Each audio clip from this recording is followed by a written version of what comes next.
Welcome to the Postgame Show, brought to you by Sports Broadcast Solutions. I'm Kyle Smith, along with the SBS player of the game, Brandon Ruffin.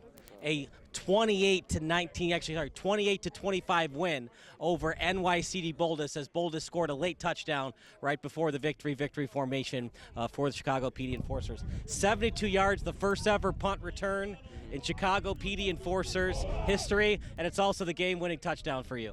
Yes, sir. I made a move, got open, ran my fastest. The punter was coming to get me. I wasn't going to let him catch me. We was fighting all game. Defense was fighting all game. We couldn't get in the end zone. I had to do something. Have you worked on that in practice? It seemed like a lot of innovation and improvisation, but you found a way to find yourself in the end zone, and Chicago PD never looked back after that. Yeah. I stay on the field. I do it every day. So it's just, putting practice into play, really. Ain't nothing different. A huge touchdown reception for you on the fourth down conversion. What have you worked on in practice with your quarterback? Seems like that pitch and catch, it seems like it's very easy for you guys. Yeah. We play flag together. So I tell him, throw it in the end zone, I'm going to go get it. That's all it really is.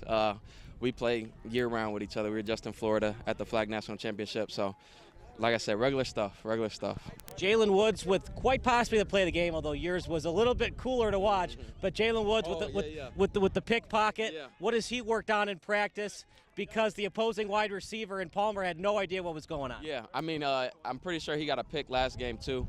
We were looking for a big play from our defense. Like I said, they were playing all game. They were on the field all game. So for him to close it out like that, put the icing on the cake.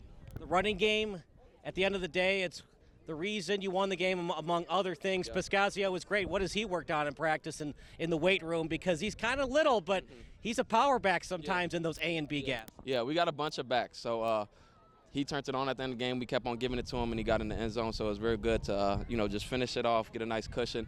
They had big plays at the end of the game, so kind of got me back on my toes. But it was good to finish it off with a run. You guys went for two, and it forced Boldus to have two possessions late in the game. Yeah. What did you guys talk about in that timeout right before the two-point attempt? Just what you said, go for two, make it two possessions. So, they went down and scored, so it put them in a position where they have to onside it. The onside went bad. We even nailed it out. Final thoughts about the game. Lamonte Adels put on a show for the opposing side, but you and your quarterback and Adam Tapling had enough to get the victory today. Yeah. Like I said, regular stuff. They lost by 2 last year. I didn't want to come in and lose a close game again. So I'm just, I'm happy we got the dub. Absolutely. That's Brandon Ruffin. That does it for our broadcast today. So appreciate everybody that came out today. For Big Shoulders and Mike Frazier, I'm Kyle Smith. We'll see you next time on Sports Broadcast Solutions.